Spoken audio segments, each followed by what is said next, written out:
Welcome, everyone. I'm Dr. James Vusenko, University of New England, Professor of Physics. I'm here to go through the short form of the Unit 3 Constant Acceleration Particle Laboratory. What you will need for this laboratory, once again, is an iLab, and in this case, some kind of surface which is at a tilt. You'll choose an angle so that you get data that will have certain parameters that we'll talk about in a moment. We're filling out the PDF file you can see on the left-hand side. We'll start off with the observables. So if we go ahead and put the wheels down here and we let this go, what do you notice? Well, it started from rest and it went faster and faster. That's obviously not the constant velocity particle. We're looking at something where the velocity is changing. One of the things I'd like to point out is please be careful about the coordinate system. The way I've got this set up right now, it went down in the negative y direction, which means the data I collect is not going to be like the one that you get. I want you to collect data in the positive y direction. It's a little bit easier to interpret. Right now, after we've gone through our observables here, it's going faster and faster. It's starting from rest. It's going in a straight line. There's any number of different things you can put in there. There is going to be 4 measurables. You can see what they are. They're on the table on the right-hand side of the screen, and they're shown in Logger Pro. A couple features that I'll point out in just a moment is how you can set up some automatic data generation to make life easier for you. The way that we will want to collect this data is that you will want to have the iLab go down the incline in about 1 second. We'll walk you through that in just a moment. You're going to generate a kinematic stack. That means position, velocity, and acceleration versus time are all on top of each other. And you're going to want to generate one linearized graph based on position versus time. It has a shape that is very well known. You can go into the Unit 1 materials. It shows you how to linearize that particular kind of shape, and that'll be important. You can actually see in the data set, there's a hint on what you need to do, and also in the mathematical models. The slopes of those 2 mathematical models are very intimately related to each other by a factor. Okay, a constant, and one of them, the velocity versus time, that slope is defined as acceleration. Your job is to figure out what does the slope of position versus time squared mean. It has the same units, but it won't be the same number. Then you'll generate some generic mathematical models. For my money, the position versus time squared one, frankly, is the much more interesting of the two. You can use this particular result to estimate how high things are. If you're, for example, at the edge of a canyon cliff and you want to find out how deep it is, you take a rock and you drop it straight down, and then you count in seconds how long it takes to hit, square that, multiply by 5, and you've got the depth in meters. It's kind of a nice little feature associated with this particular mathematical model.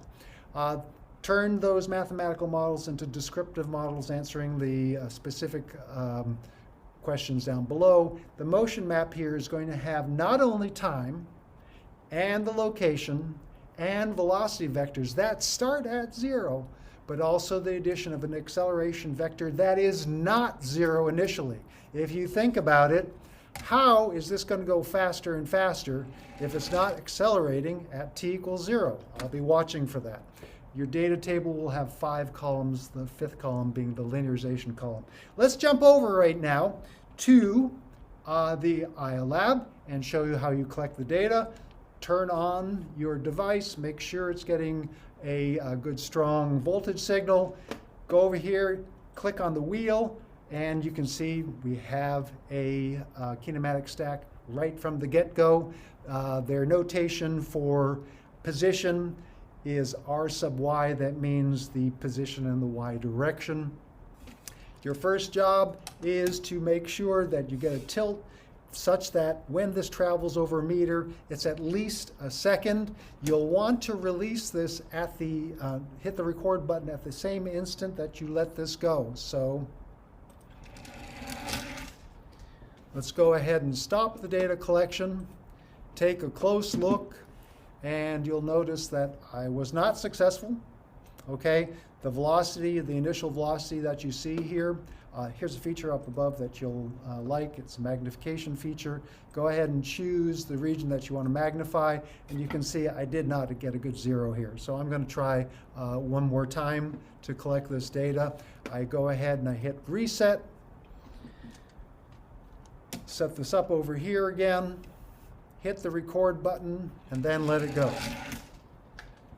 And that one was a little bit better. The problem with this one is it didn't start at t equals 0. Okay, that's going to be a problem. You're not going to get good data from that. So you'll mess around with this a couple of times until you finally get a good result. 3, 2, 1, start. And let's see how that looks.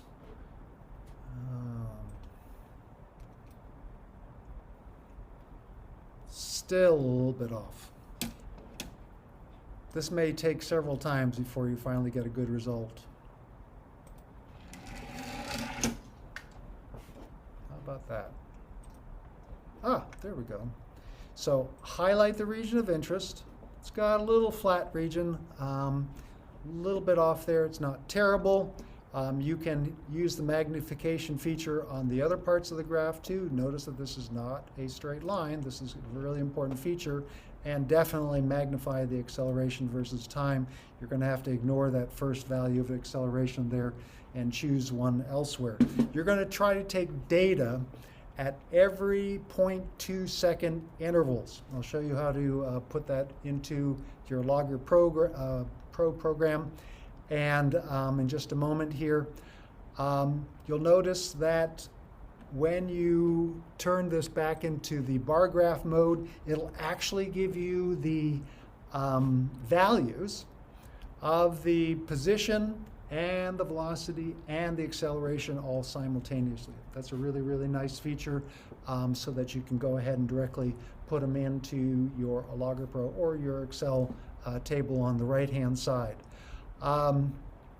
So if you do it at every 0.2 second intervals, you'll have 0, 0.2, 0.4, 0.6, 0.8, and 1.0. That's going to give you 6 data points altogether, and you'll put them over here. If you want to use the automated feature, you can do this in Excel too.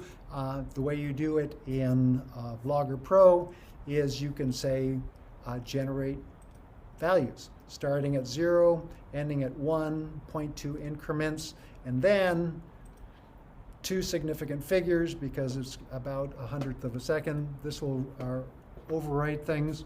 And there's your data to start there, and you can go ahead and put in position data. Once again, keep in mind the number of significant figures when you're collecting your data. So anyways, this is a quick overview of what's being expected of this lab. I hope you find it useful. Knock this out, go ahead and submit it through the Brightspace link to Gradescope, and it'll be graded. And all the answers will be part of the Gradescope grading. It'll actually tell you what things you got correctly and what things that you're missing. We'll see you at the next lab.